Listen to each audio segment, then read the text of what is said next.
Good afternoon, everyone. I'm going to start welcoming you here to Gov School, where this afternoon we're going to talk about the RFP. I'm setting up now live on YouTube Live for those who are going to join us there. That should be set now. Okay. And I want to thank you all. And we'll give you some ground rules as we get started today. The first is try to keep your mute status on unless you have a question. Okay. Don't mind interruptions. It just helps with the background noise for everyone else. The second is this is recorded live. So if you do ask a question, just know you'll be forever memorized in terms of it'll be available for everyone to see and hear. So you have that. You can also ask questions in the chat box. If you're on YouTube Live, we'll get to the chat box there in just a few minutes. But right now, if in the Zoom live session, here is your chat box. Okay. I'm typing that up as we get everybody coming into the room. And I hope you've got some sample RFPs that you want to ask questions about, or if you want to take a look at. For those of you who have been in any of my classes, you kind of know the game rules in terms of go ahead and drop in your capability statement. Tell us why you're here today. I'll go ahead and start with a trend there. If we can get that up. Okay, I go onto my computer. Anytime you're in a group setting, we always want to do a couple things. The first is we want to make sure that our name is correct. So first name, last name, name of your company. It helps everyone. It helps to make connections, whenever you're out there. And it also sends a signal to the government contracting officer that you are, I'll take that one out, that you are ready to go and that you know what you're doing and you're not still a novice on Zoom. Okay. So here's my capability statement. And my name is Mark Knowles with Gov Directions, and I'm looking to partner with anyone who has an interest in working on government contracts. Okay, so this is just a great way to get started. If you don't have your capability statement yet, you need to focus in on having something like that. Here's a good sample one. Someone did for us, a real talented individual, and we can hook you up with them if you have an interest in having someone assist you. A lot of us have those skills ourselves. Others don't, and like me, and so I have to go out and get some professional assistance so that you know that it's out there, and individuals should know how to put the information into to this format that the government is looking for. And also, as I promised, I've got a little book here that I'm showing on the screen here, a little ebook, fancy word name for basically a PDF pamphlet that I've written up. Initially drafted this for a graduate school class that I taught and reversed it, though. To reverse a huge part of it. The graduate school is individuals learning how to actually write RFPs. Here, I'm teaching you how to actually read an RFP so that you can come in and know what to watch for whenever you are getting ready to bid. So here's a copy of that free publication. And, it's like about a 30-page document. No, it's actually 50. My daughter, who is an editor with a major magazine, helped me with this project, and she is credited there at the very beginning there. Her name's Kathleen, and she just does a good job at writing skills. Maybe some of you have seen her work before in HGTV magazine. She does just a great job, but she helped me out. And so we have that, and I'm going to use that as a background today. And as everyone who comes in, please maintain your mute status. I will turn that all on for you as we go along. It's not to be rude by any means, but it's just to help everybody with the background. It gives a better situation for those with wherever you're listening to it on your phone. Let's see here, admit, and mute. There we go. Still coming in. I'm gonna give everybody just a minute. Apologies, but you should be downloading a copy of the RFP, and you should be placing up here your capability statement if you like, just to give away to share with others. Make sure it goes through your traditional scanning process for any kind of bugs or anything that's attached to it. Generally not in a room like this. It's a closed setting just of Gov Directions members. But we are up to about 115,000 companies now using our services. So it's a lot of you out there, and we want to make sure you're connecting with each other in that process. So let me just pull up my folder here, because I'm going to do a couple of things today. I thought I had it live. Let's see here. Maybe I've already closed it out. I'll get going. Different parts of it. Let's open it back up and get me to my files here. Take just a minute. Okay, drive. I'm going to show you today some easy to use tricks, okay, and some software that's all of us have access to, so that you don't have to spend any money. Everybody's on a budget. I know that. I hear that all day long when you first start out, and so I'm going to show you some tools that I use and I've been using for a while to help our members, get economize first of all, but also get the tools that you need necessary to bid on a project, and how you need to organize that. So as we go through today, I'm going to teach you a couple of different parts of it, things that you need to be aware of. And get back here. But the first thing is you don't want to do is log out on the screen as soon as you set it up for everybody else to look at. My apologies there. So here we go. And so GovSchool is a service of GovDirections. We've been here in Atlanta since 1998, helping our members primarily not just to find contracts, but also to win contracts. So find and win is our motto. And we know that you need some technical assistance occasionally. Our schedule is always online.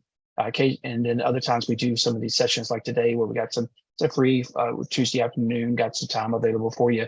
These are always recorded, so you can pick them up at YouTube Live. For those of you who are over on YouTube right now, you're welcome to click on that as soon as it's done. It's readily available for you. There's other sessions there. Click and point. It's also always in your account. I would point out that this is a little bit different than the class that we have Thursday. Thursday is actually a writing class with Tammy Bailey-Fultz, and she is a technical writer. She will teach you the technical aspect, the ABCs of responding to requests for proposals, invitations to bid, and to always encourage you. This is sort of a precursor to that, in the sense that what I want you to do today is learn what to watch out for, learn to read. Okay, that's a difficult process for many individuals, and especially if you're a business owner, you're busy and you're running around. Having that ability to step back and say, I got to read this document in 60, 70. Sometimes I've seen some of these RFPs 1,000 pages. Sometimes you got to know what to look for quickly because you just don't have the time. Understand that. And so that's what I'm going to focus in on today. Then you got the other part of it. And that's actually getting into some technical writing. Sometimes we do it ourselves. Other times we reach out to individuals who have that skill set. But she's going to be teaching Thursday afternoon. I encourage you to do that. And some other classes here. If you haven't joined our 8-week series, this is week 1. It's going to start up again next Friday week. And you'll find that it's a great 8-week session. Okay. It's 8 1-hour sessions where we talk about various parts of RFPs and contracting and how to get involved in this business. It's complimentary for members. So you need to reach out to our staff. You can just give us a call at 800-492-8523 and get slotted in there. But you do have to be a member in order to have access to that class. Okay. And then I do a mini boot camp on May 2nd and early in May, and we get really involved in some details. And then right after that, on Wednesday, May 3rd, we're going to have another class on bid weeks. And this is how not to fall, into a scam, because there's a lot of them out there, it seems like. And so you want to make sure you don't get burned by these third-party systems that are always trying to nickel and dime you in the process of getting you when you're trying to get access to bids and RFPs. And we walk you how to get around some of that and how, just because you're on a budget, everybody's on a budget.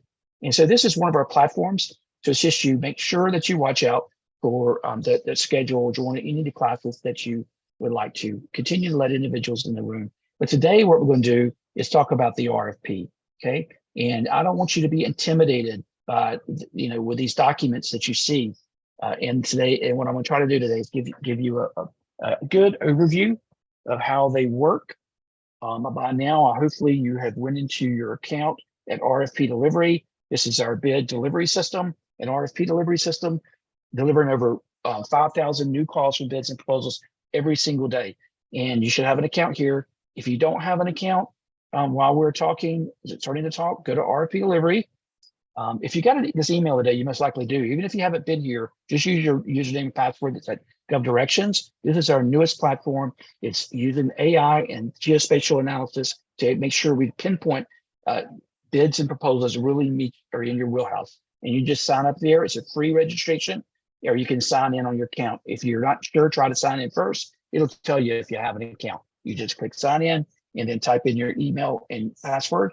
And if you haven't been here today to try to find us an RFP, maybe you should go now, and then you'll have one to give to me to ask questions. Okay. I'm gonna come back and show you how to do some of those searches.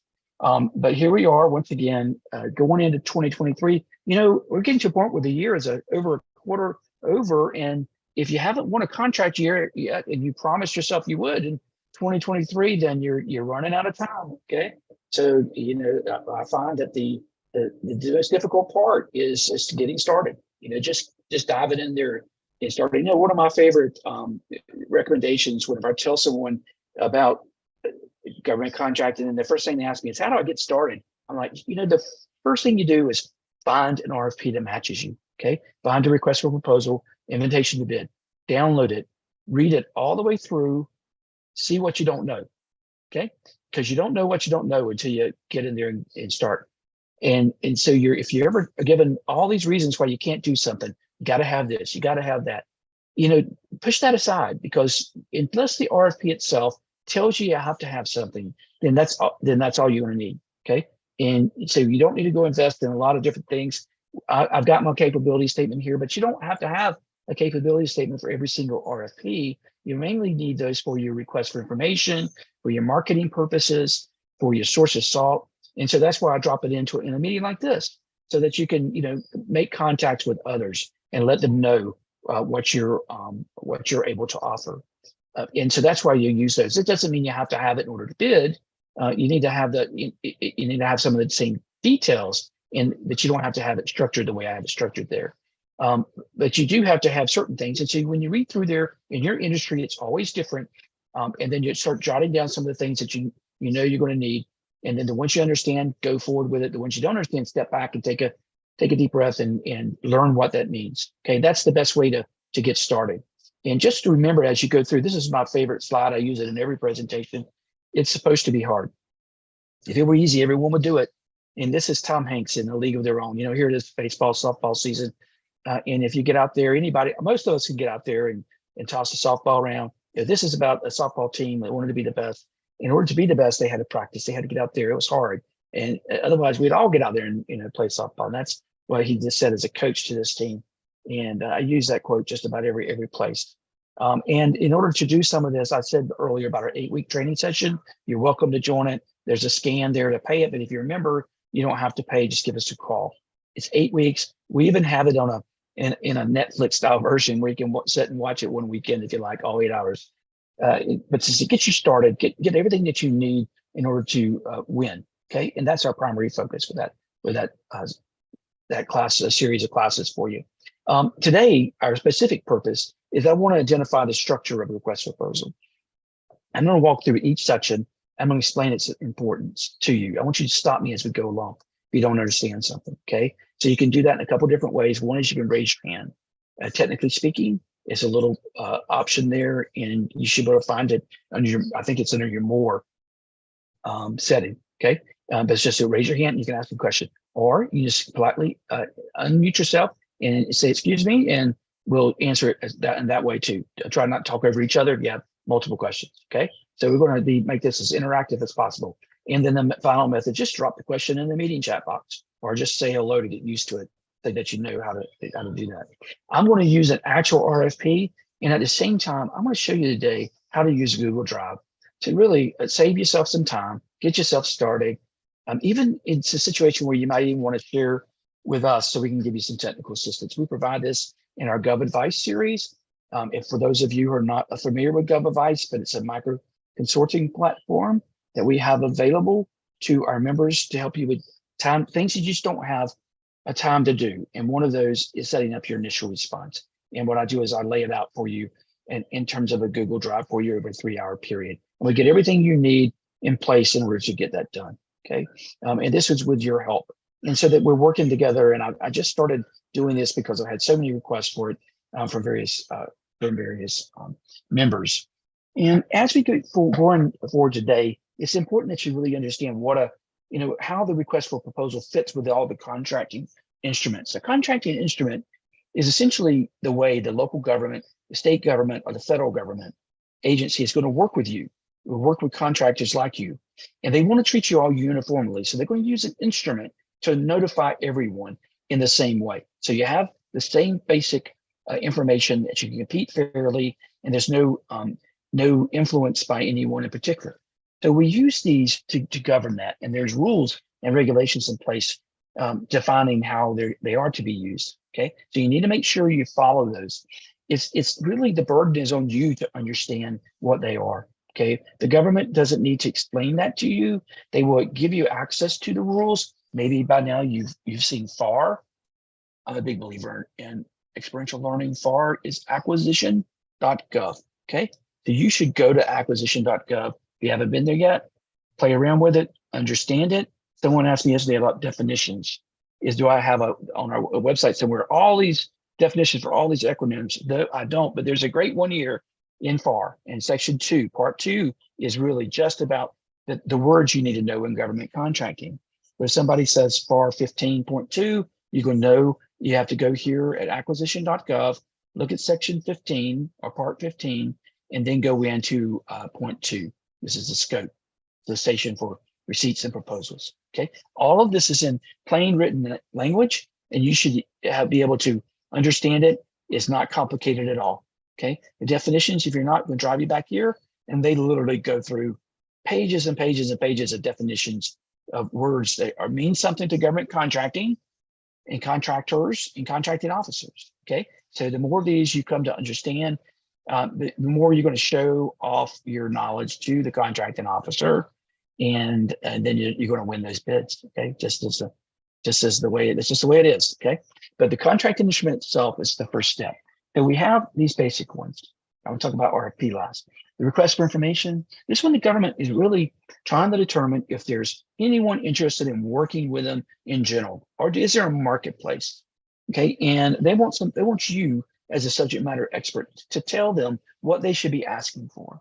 Okay, sometimes it's in complex subjects. Sometimes it's just your general wanting your input. But when you see these, do not ignore them. Oftentimes these can lead straight to contract. Okay, and so you be aware of those. Request for qualifications. This is really driven almost exclusively by the industry itself.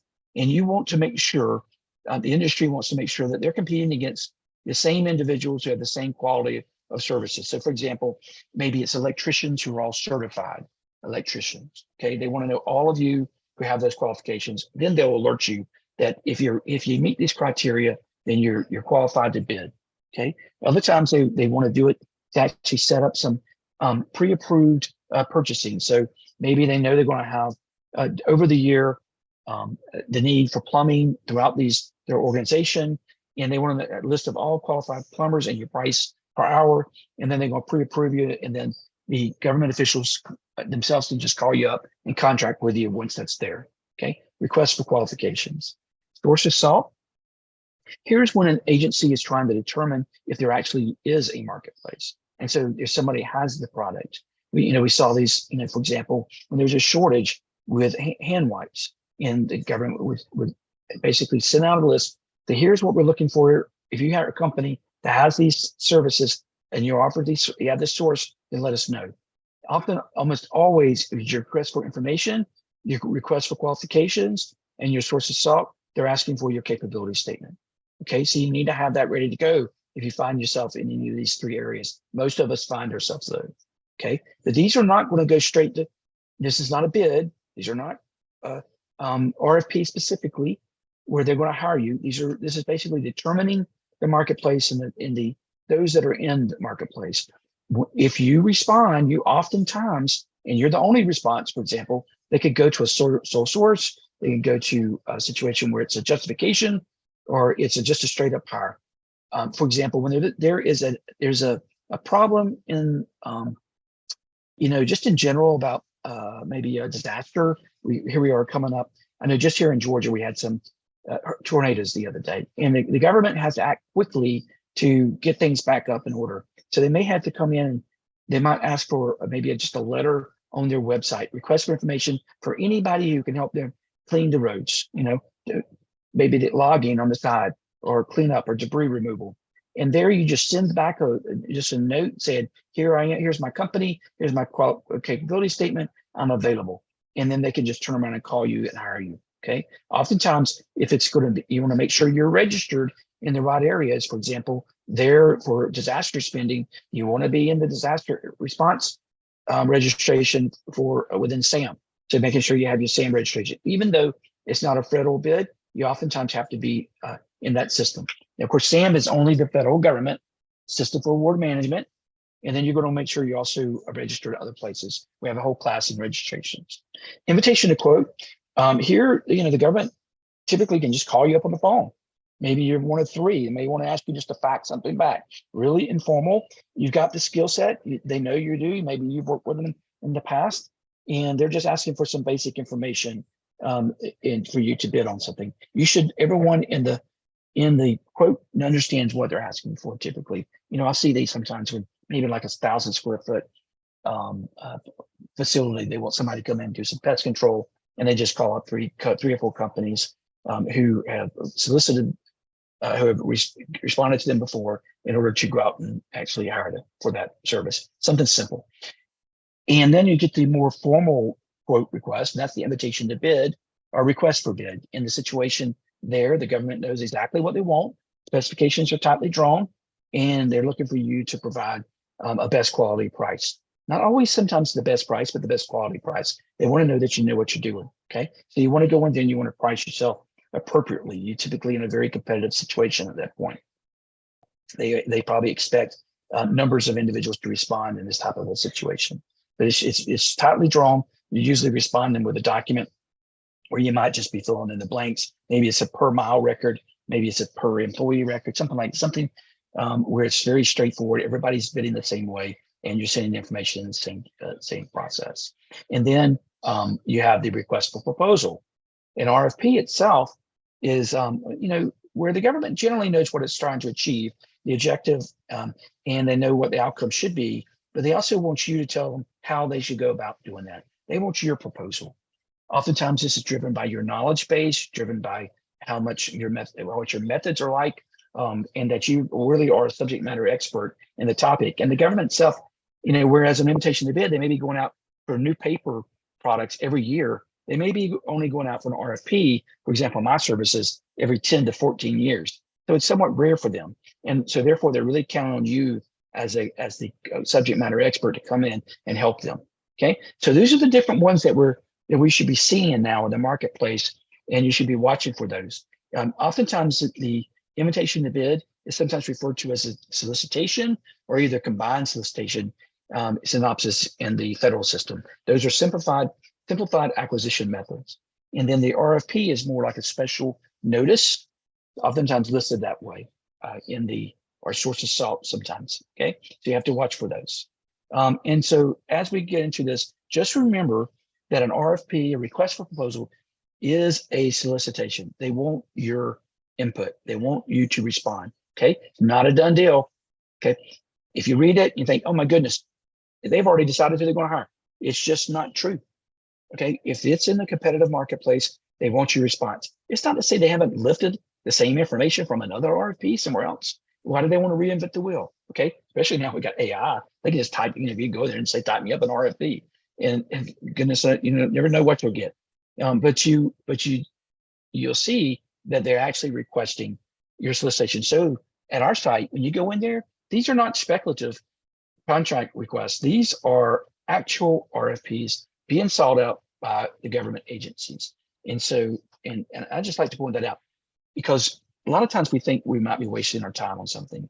And I just would share with you that you're not, okay? If I was looking for a compensation study RFP, I would type in some basic keywords and just know this is Boolean search technique, so I can go in there and do any other words that might fall in my wheelhouse and have an elaborate string.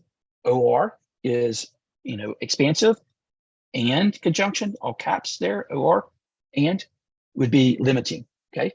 Using the word not takes the word out, okay? This is traditional Boolean search before Google came along and gave us those really easy to work. And so when I see all of these, as I look at them, I know that they're active. I can tell that what the level of government is and when the government wants to respond by, okay? And so just to know that going into it. So I like to always share that with you. They're also, it's an agency wanting to hire with you. Okay, it's a firm looking to you. I sometimes get back off on theory, and because I teach this whole topic at a graduate level, but this is based on really kind of the knowledge of the theory of the firm by Professor Ronald Coates. And that's the concept of why do we work together instead of just doing it ourselves? And the reason why is because governments can't do this part, okay? They've decided it's more cost effective, more efficient for them to reach out to you. And that's because you have a quality product. You have the subject matter expertise. You can do it cheaper and more cost effective than they can. Okay, so your capability and statements needs to use some of that language to make sure they're aware of that. Okay, because you're providing a valuable asset to them, and they're willing to compensate you for your knowledge and for your product. And that's also to say they don't expect you to go broke. Okay, go in there with a competitive price. This is important for you. Okay, they want you to do a good job. That's their number one goal, is for you to do a good job so they shine whenever they're going back to their governing body at the completion of the project, because they went in there and recommended you at the beginning of it. And so at the end, they want to be satisfied. The worst thing that can happen, not that they have to overpay, is that you can't do the job, okay? Or you embarrass them because you bid too low, okay? Things like this. So know that whenever you're doing your pricing research, okay? So that's why you're gonna find in an RFP that price is traditionally the lowest percentage of the decision-making process. It's almost the highest is typically your qualifications and experience and your methodology for accomplishing the goal and your confidence in your ability to do it. Those are often 60, 70% of the decision-making. And this is how you're recommended is through that decision-making process. And I always kid around too. There was a famous quip by Professor Coase when he talked about how these decisions get made and why the firms decide to contract. And sometimes they don't always make the most reasoned decision because you want them to. And they're just remember in the government sector, a lot of times emotion or social capital comes into play, and there's decisions get made for a lot of different reasons. And he quipped that it's primarily because people are generally stupid, okay? And so they don't always come in and make the right decision. And just know that everybody got a good laugh on that quote, but it's the truth. And so when you find yourself in the government space, oftentimes you can do everything right and still not win a project. So don't get frustrated up front. Give yourself some time. Know that you're going to have a failure rate and learn from that failure. It's not always because you did something wrong. It could be because of other factors. So you have to be aware of that going into it. So when you're looking at an RFP and request for proposal, this is what you really focused in on it. And I want you this today to become the foundation for your Google Drive. Okay. And so you're going to look at here. I've got a sample drive here that I've started, and I've got one. Let me get back. I'm getting too fast. I get going. So in my Google Drive, I'm going to have 4 basic folders. Okay.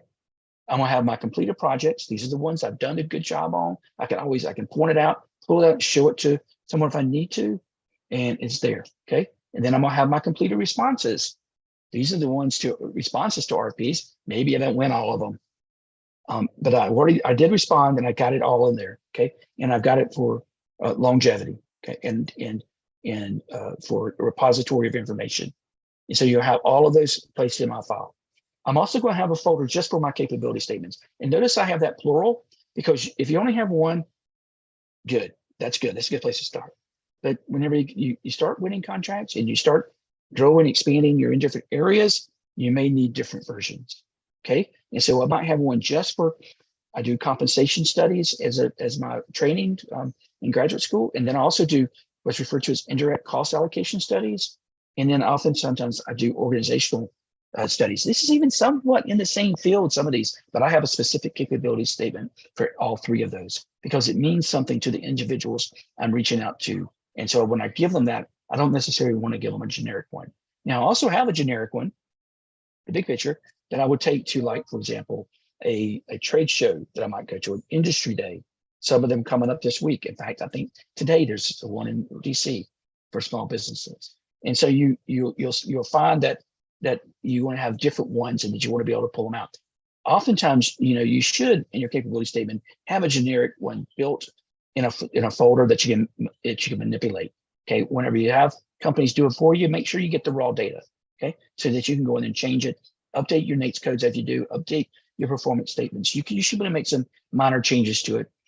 I do encourage you to get some professional assistance when you first do build it because it does need to pop. Okay, it needs to stand out for your company over all the others. Okay. And then I have a folder called RFP components. And these are all the things I'm going to see in an RFP. Okay. If you're not familiar with Google Drive, type in drive.google.com. Okay. Set up one. It's free. This is all free. Okay. You can pay thousands of dollars to have this done. It's free. I'll say it again, free. You can do it yourself. Okay. It's easy enough. Go over new, type in new folder, slide. You can have Docs, Google Sheets, Google Slides, Google Forms. Okay. My slide here, my trade, this is all in Google. You can get access to it. I can share it with people and say, well, let me just show you what I've got. One of those RFPs here, complete response that I did just recently. Here's one. The SBA, I did one. See, go in. I can then send this around, share it with others. I can details. I put it in.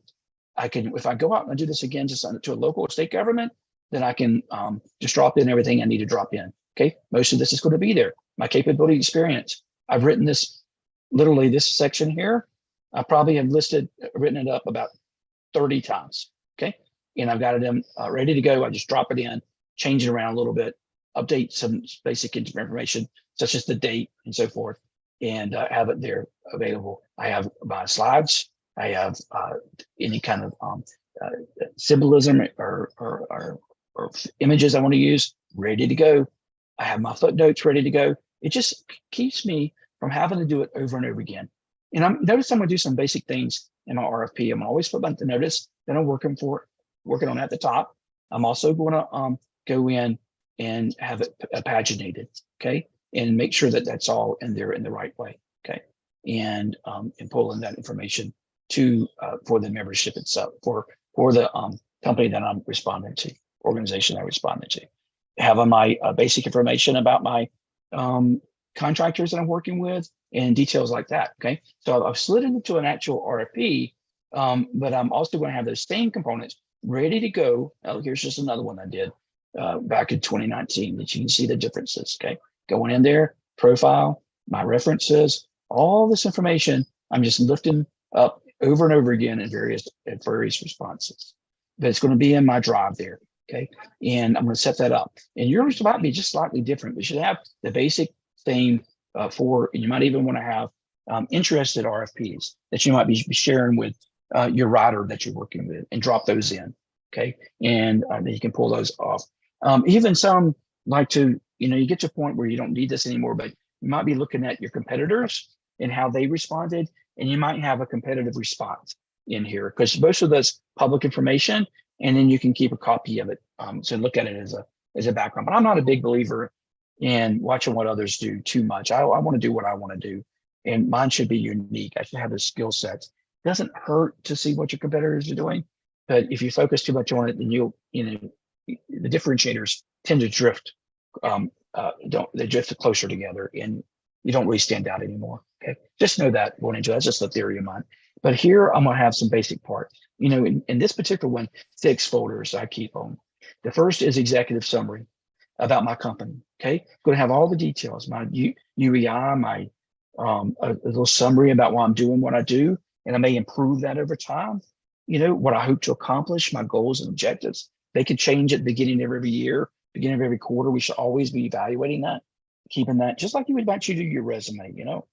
Making sure you got all your any kind of numbers or codes or your cage code, your NIGB commodity codes, your NATE codes, all listed there. Okay. And so that's something that you want to make sure. Then the second one, folder, the key one, and notice I have an A, B, C, D, E, F. It's only because I want to be able to sort them. Okay. So I'm an organization freak. So have that is an easy way to do it. Know which one's first.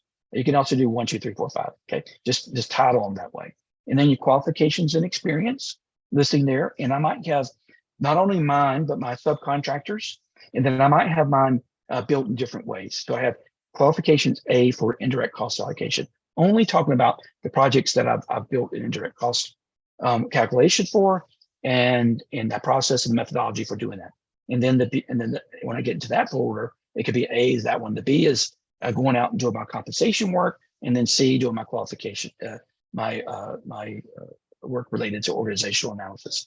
And so in yours, you might be doing custodial services. The other might be grounds and landscaping, or even breaking that out. And so how to to highlight. And so when you start, so all of those might even contain the same thing, the same types of data, but you start off the first paragraph differently. Okay. And so you come to do that as you're building an RFP that you're responding to, and just save it and copy it over there as a different file. Okay. And remembering that you can come in and really simply, easily do a new Google Doc. And then you can create it and share it with others, and you start writing and say, my name is, okay. A real key, quick way to remember how to write is, pretend like you're at the grocery store. Okay. And somebody comes up to you and says to you, now, Mark, what is it that you do? I see you up there in your office occasionally, but I don't know really what you do. Okay. And the way you respond to somebody, I am responsible for da da da da da. The same way you would talk to them, you just type that out, and then just keep building on that. Okay. And pretty soon you'll have yourself 3 or 4 or 5 sentences. That's enough. Okay. You should be able to summarize information and start it off that way, and then build you a platform or an outline. Okay. In any of these parts, go in there and then name that file. This is what I do.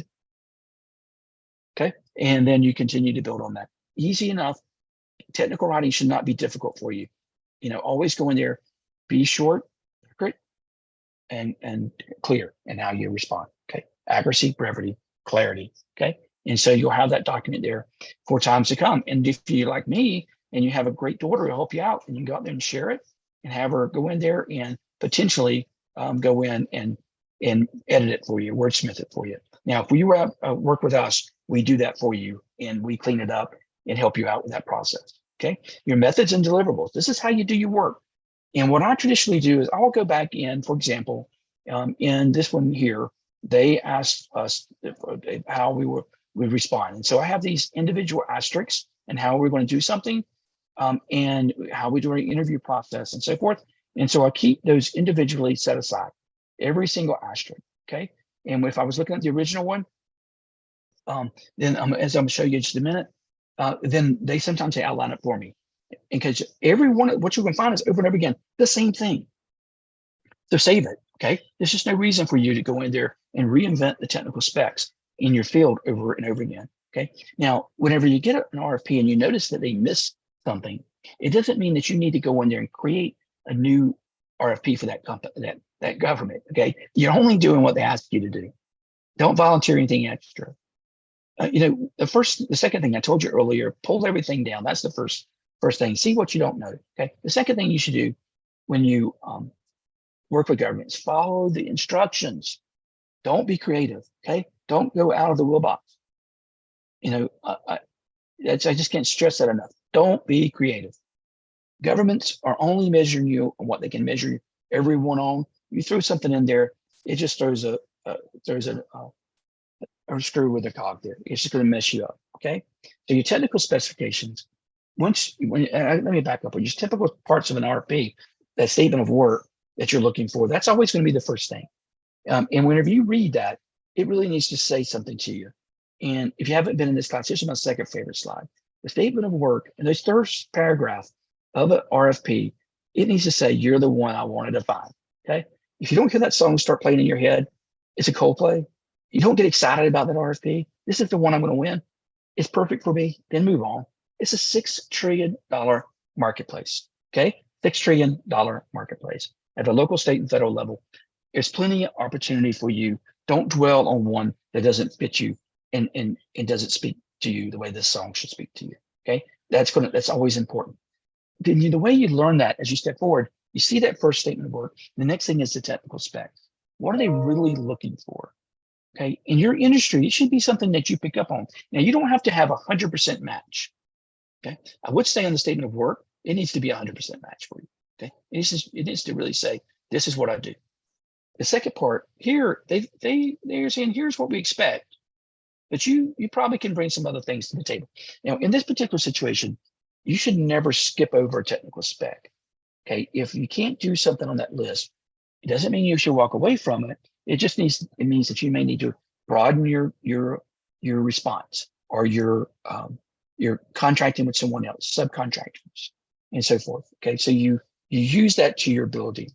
Okay. And if there's something that you know they need, you don't have to volunteer it. Once again, only focus on what they're actually looking for, but never leave anything open. Okay. And don't walk away from it just because you can't do everything. Okay. The schedule itself, there's going to be two parts of that. One part of the schedule is going to be your response time back to them. And sitting in Miss Tammy's class, she teaches you how to manage that schedule. Okay.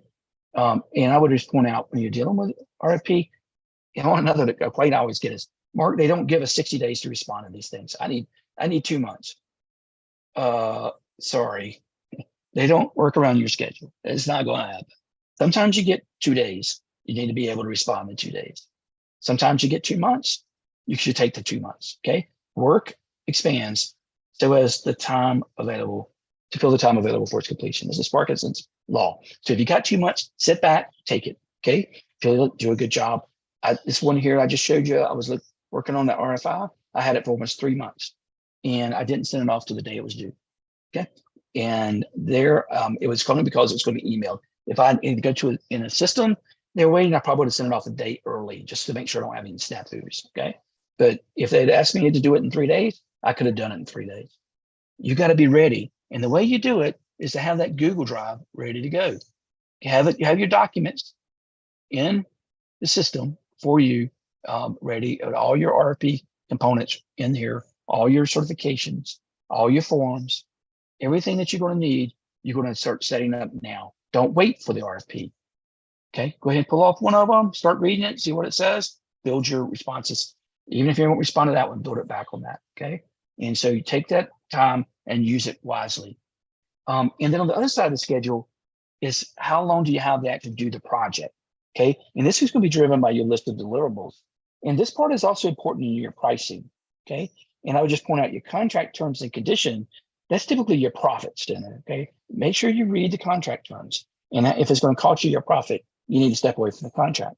So each level here, you get to a point, you might need to step away. The statement of work is going to be the draw. And then the technical specs, you got a high degree of response to it, you're good. You got a schedule that you can meet, you're good. The list of deliverables is how you're going to get paid most likely. They'll set up, we want this part by the first quarter, this part by the third quarter. We want these widgets delivered at this particular date. They have to be stamped and sealed and delivered. Whatever it is, you need to start itemizing those. Okay, in your Google Drive, and this is where you actually start the part of writing an RFP and preparing the information you need to write it. And there you start keeping some of those. In fact, I also encourage you to build what I refer to as an indicator of success folder. And in that folder, you're going to list every project that you bid on, and you're going to take indicators of your work. For example, mine, it could be number of employees, the dollar amounts of the budgets, and so forth. And in that, you're going to find, you're going to start collecting statistics, and it's going to help you. Okay. And that, look at there, Barry's asking me a question about pricing. And the reason why I'm doing that on the indicators of success is because it's helping me build my pricing method for the future. And I'm able to go in there and take a look. Once I have probably 10, 12, maybe 15 indicators. If I've got if I've got an RFP that's getting up to 4, 5, 6 of those levels, and this could be, for example, number of employees between 200 and 300, number of population between 5,000 and 25,000. And so I build this up, the budget of the city, where it's located, believe it or not, geographically. If in that area there, if I get somebody, at 250 employees with population of 15,000 that's located in South Dakota and their budget's about 50,000, I've got pretty much about an 80% chance I'm going to win that project. I know that. Okay. You need to come to know that too about your project. Now, even though I'm literally can look out my window and see City Hall in the city of Atlanta, Georgia. If I go in there, it's not a government with 250 employees. They have more like 3,000 employees. Their budget is significantly higher. Their population is 500,000 or even more. I've got a 0 chance of winning that project. So why am I going to waste my chance? Why don't I waste my time doing that? So I don't bid on this project. Now, occasionally you're going to try to expand. You're going to try to grow, and you're going to go into that knowing that you got a high probability of failure, but you want to take a risk, and you can do that. Okay. And so if you have those indicators, that lets you know where that's at. And so that's one of the best practices for pricing, take a look at what your competitors doing, take each of those indicators and measure it. And you need to have the past bids that are out there in RFPs. We show you how to do that. In fact, in my folder, I have a file I call industry reports. Let me see which folder I've got it in.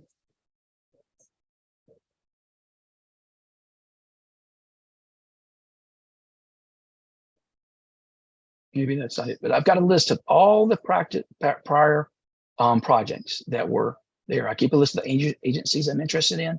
Let me just show you one of these industry reports since you asked me. Okay.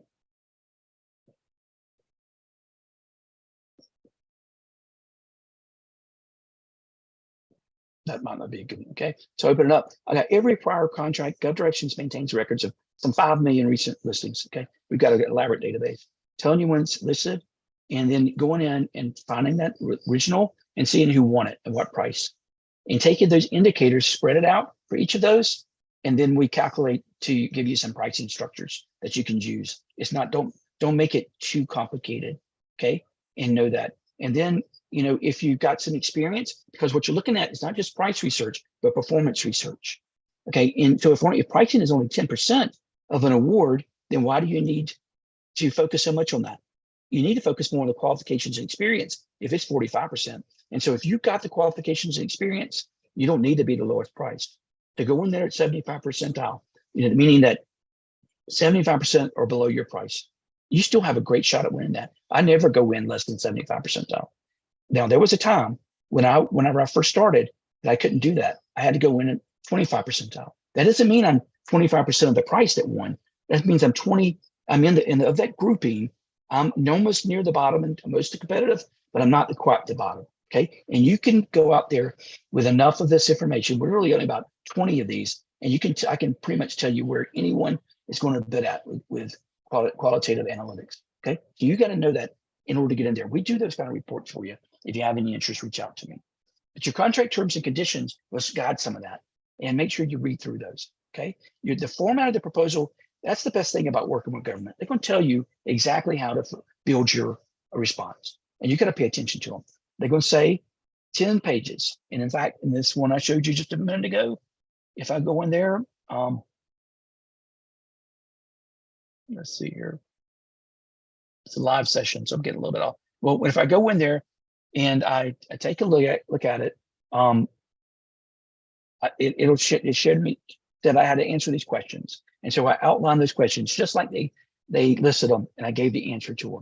So they told me the format, and they said, we don't want this more than 20 pages. It was 20 pages. Okay. And so you got to pay attention to that and do exactly what they're looking for, because they want to make sure that you can follow some instructions. And that's one of really the first things you have to learn about government contracting is you're trying to get past the procurement officer first. You got to dot the I's, cross the T's. You don't get to really sell yourself until you get past them. Okay. Get past that group. And then you get in there and you're able to do a pitch. And that's when you're going to come in and you can present your proposal. And not only that, you can use your capability statement. It's going to be the placemat for everybody in the room in order for them to focus on you as opposed to the flipping through an RFP that you're trying to describe. So you can use it in different ways.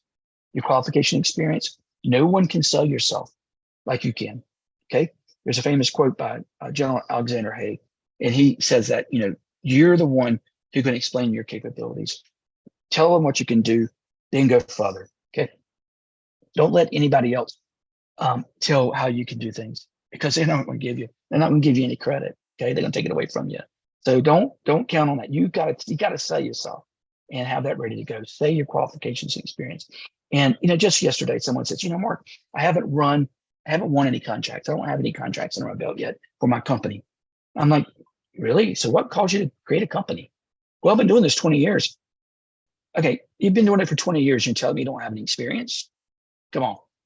It doesn't say that you got to spell it out just for that your company right now. Spell it out over time, over the history of your work. Why are you in this? Sell yourself. Sell yourself. Okay. If you need help doing that, practice. Stand in front of a mirror and say, this is why I'm so great. Okay. Do that. Okay. Cost breakdown. This is what I was trying to tell you a little bit earlier. Government's going to tell you how they want you to break down the price.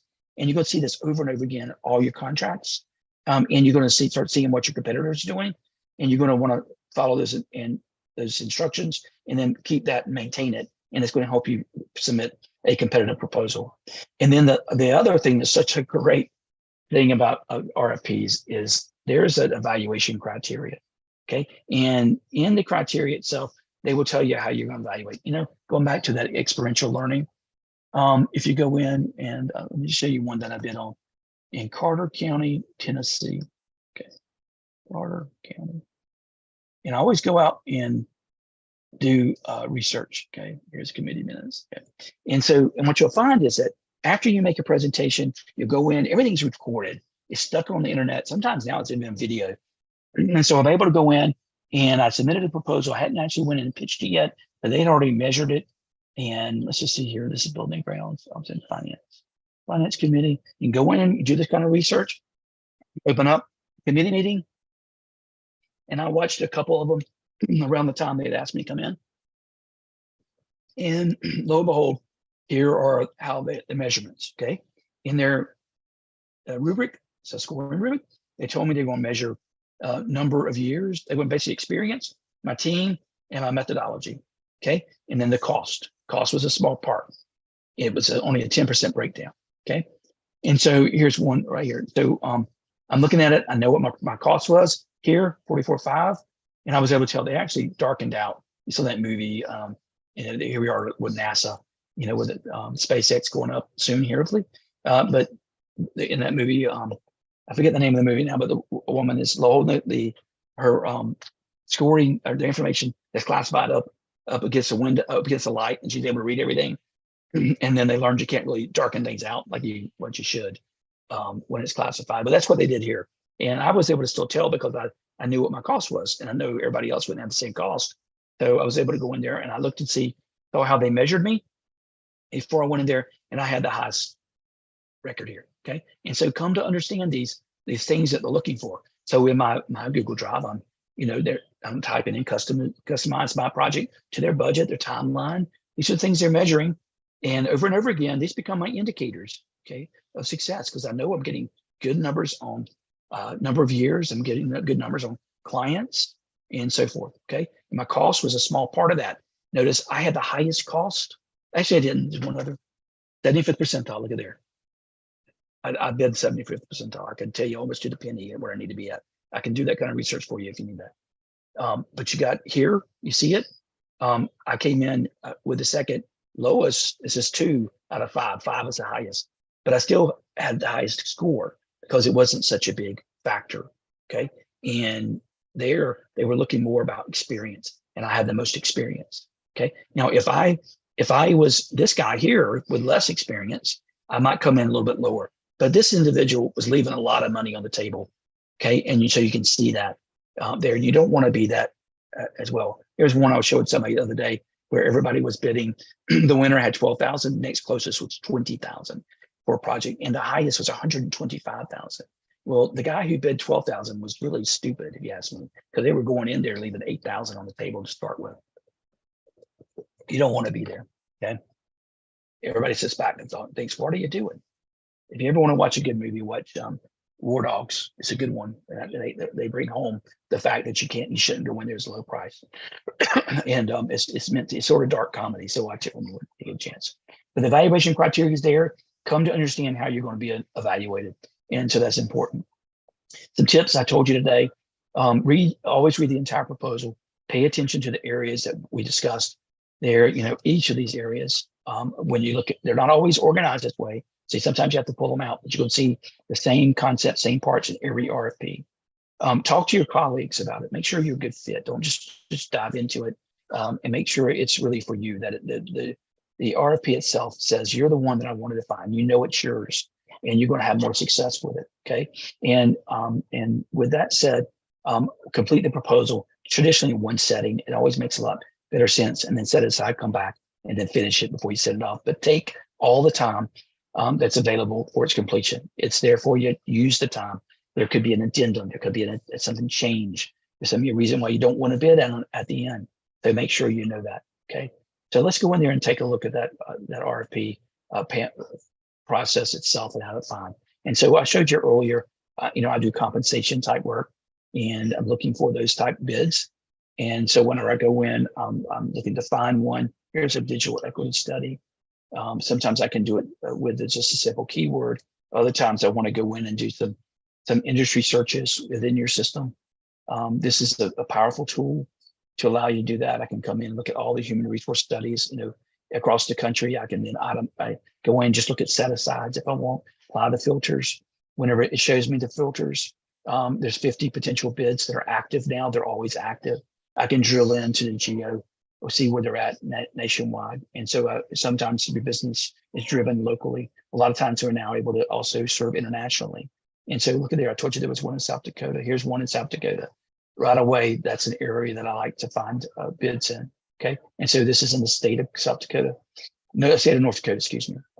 And I've already looked at that. And let me just go back. Yeah, it was North Dakota. I'm sorry, I said South Dakota. I like North Dakota. Bismarck's a great town. And go in there, and then I'm going into the original bid itself. Always go into the original source, looking for that recent solicitation, compensation study. I'm at the source. Here it is. Opening it up, looking at it. It's due May 10th. Starting to register some of these things. It's actually for the courts. In this particular case here, I don't do work with courts. And so therefore it didn't sing my song. So I'm going to probably move along. But since we're here, I'm going to take a look at it. I'm going to view it there, action, view it. Just remember that if you have a question at this point, you're always contacting only the individuals that they list here. It's Donald Wolf. Okay. In this particular case here, the document downloaded. As I downloaded it, I open it up, and there you go. It's a request for proposal. You can see the same format in most of these, the title page, and then they're going to lay it out. Here's the purpose, the scope of work. And I'm going to read through that. This would be perfect for me if it wasn't for the courts. I don't really like to do this type of work for court systems. You come to know this kind of information. You need to move along. Okay. And then as you go into it, it will give you other key pieces, your schedule. Okay. The first part is a schedule of the actual, this is actually mixed together where they're telling you when it's due, but also when your work has to end. You have to have all your deliverables there. How you can return it. These are kind of items I'm going to start picking off and putting in my Google Sheet to allow me so I don't miss something. And Miss Tammy Bailey Folks, she talks to you about how to do that in that class on Thursday. It's well worth that hour if you have time. They give you some background information. I'm not going to be so concerned about this, but this is going to be the part that I'm actually going to start pulling out my indicators of success. They have 82 individual, they have 306 staff. Well, that's just in my wheelhouse. So I've been good if it was my area. It's also in a good state. There's two reasons that I like it. For some reason, I do good work, and those folks out there are just nice, easy to work with. I might actually go in there and do some another analysis and see how they recently voted. For example, if they're working together, because you don't want to go into a community where they're fighting. It just doesn't sit well with you. Usually it creates more hard work. And if I was going in there, then I would charge them a lot more money just to give them that thing. So communities that work together makes it a lot easier for everybody. In the background of it, going into it, understanding, but here's the real scope and more or less the deliverables, okay? And the specifications that they're asking you about, and see how they numbered them. And when I speak to those numbers, and I might go ahead and just actually copy each one of these specs into my Google Drive so that I can, in the future, I'll know which ones I respond to, what I've seen. And sometimes I will actually have responses, because whenever I write my response back to them, I'm literally going to number it 1 through 24. I may take out the numbers, but when I start out, it's going to be 1 through 24, just so I make sure I speak to everything that's related to this in my methodology. I use their same languages in the same language. It's important that you build on, have a sort of a crescendo of support into your whole process itself. And that's built with relationship-driven words and keywords, and making sure you're speaking the language they speak, okay? And you go in there and you see the individual deliverables. This is a little bit more easy to summarize in different ways. And so here I might even tie my pricing methodology back to those deliverables. And when we sign a contract, it's a percentage. When I deliver a written report, it's a second percentage. And then when we finalize it, maybe there's a third, okay? And your project timeline and your budget, these are all there for you. They're going to lay it out. And not only that, but they're going to give you a method for selection. As I go in here, I bet you they do that. Let me just see if I find that really easy. Give me some background, supplement 1, hiring guidelines, and so forth. These are just details for the project. I might have to go back to the very beginning to see where the actual decision-making process is at. They usually give you it's the method, let's see, proposal format. Remember I told you they could tell you how to do it, how to lay it out, how to lay out your experience, the cost proposal, lay it out, references, here's the evaluation criteria, okay? And in that criteria, there's going to be this particular many, they tell me points. Let's see how much pricing is. 20 points, and that's reasonableness of cost, okay? That's pricing, 80% none pricing, okay? So pay attention to how they evaluate. But that's what we've been doing today. I've been sitting here trying to, and spending some time with you to talk about the RFP itself. And my primary objective was to show you a lot of different ways, taking an actual look at an RFP and accomplishing those objectives that we talked about, showing you the actual structure of an RFP, walking through one directly, showing you how to set up that Google Drive and providing that details for you. So I'll stop and see if there's any questions as we come to the end of this session today, full hour. So I appreciate you bearing with me. One of the questions I have is about RFP delivery and whether or not it's a paid service. We do provide free and paid level services. Our federal system is completely free. But the truth of the matter is most companies find themselves winning local and state government contracts. And I would say there's probably 20 state and local government contracts for every one federal government contract once you remove defense spending. It's a much larger marketplace. Most people get confused about. In terms of actual opportunities, the dollar volume might be larger, but the actual number of opportunities outside defense spending is much greater at the state and local government level. In fact, the competition actually decreases significantly. And I always like to have fun whenever I do this real quick search, because you can go in and see the projects that people don't even bid on. They can't even find people respond. Just type in the keyword rebid, and they even use different terminology. But here today, we got 144 bids. They had to go rebid. Nobody actually bid on it. So, you know, they need responses. Local governments is typically the better way. And the pricing structure is like a newspaper. So if you're not currently a member, you pay between 34 and 54 most do. If you're a national company, it's $200 a month for unlimited access to our system. In this a month-to-month contract, we do discount for annual, but there's no gotcha fees of any kind. There's no hidden fees. It's just like a newspaper. You can stop and come and go as mentioned whenever you like, okay? Where do I find the process for signing up for the free service? If you got the email today, you're likely already registered, but you can come here. I'll log out so you can see that. Sign up. We tell you it's free federal, but you also receive local and state. You just fill out this data. There's no credit card attachment, and you get going. Okay. If you are currently a member, it'll tell you that when you go to sign in. So then you just go to when you go to register, then you just go to sign in. It'll drive you there. Okay. And I would point out we're going to have an app out next week, I hope. So a mobile app, looking for some volunteers who might be interested in trying that. Okay. It's going to be the same sort of process, a little bit easier to use on your phone than our current system. Okay. And here, when you go in, if you need to sign in, you just sign in here. You can use Google sign in as well. Okay, sign in Google or do your demo. When you go to demo, you log in. If you're not prompted for an upgrade, then you don't need to. Some of these will prompt you for an upgrade. That's when it's a state and local bid, or what we refer to as an intelligence bid. This is a bid that we know it's coming. Okay. So those of you who are leaving, this is a recorded version. It'll be available live on YouTube Live in just a few minutes. Your settings, you can come in and you can do a number of different filters. You can do your industry filters, your location filters. You can do save searches by keyword. This is my one for workforce. Always do. I click it, apply it. They'll show me the last bid first that has the word workforce. Okay. Will the recording be available of this webinar? Yes. My name is Mark. I'm your dedicated coach. You can download here in my capability statement, as well as the RFP document, see who we are. You can also book a time if you have an interest in just talking to me directly. When you're in your home, go home, click on the logo. Any of these, request a demo is quickly the easiest way to do it. Go there and you'll see various options that you can register for.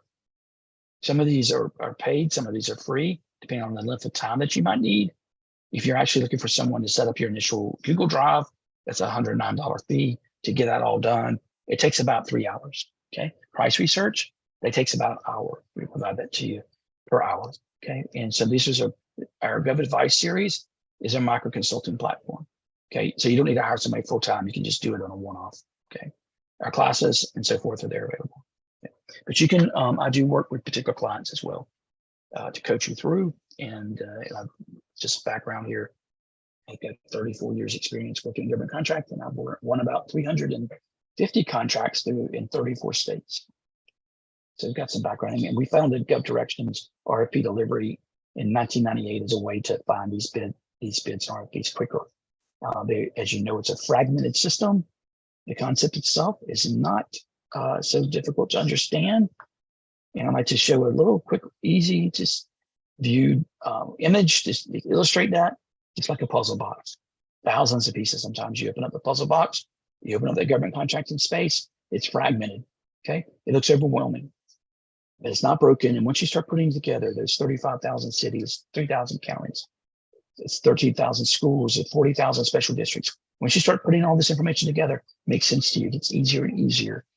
Just like putting a puzzle together, and you will find you're winning more and more. Just do it the right way when you start. I'm still here. Any final questions? I want to thank everyone for coming today on a Tuesday afternoon, and we appreciate your use. And those on YouTube Live will be answering those questions there if they're listed in just a few minutes. Have a great day.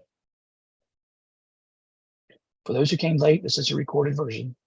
Go to YouTube Live at GovDirections. You can just search at GovDirections, you'll find the recording.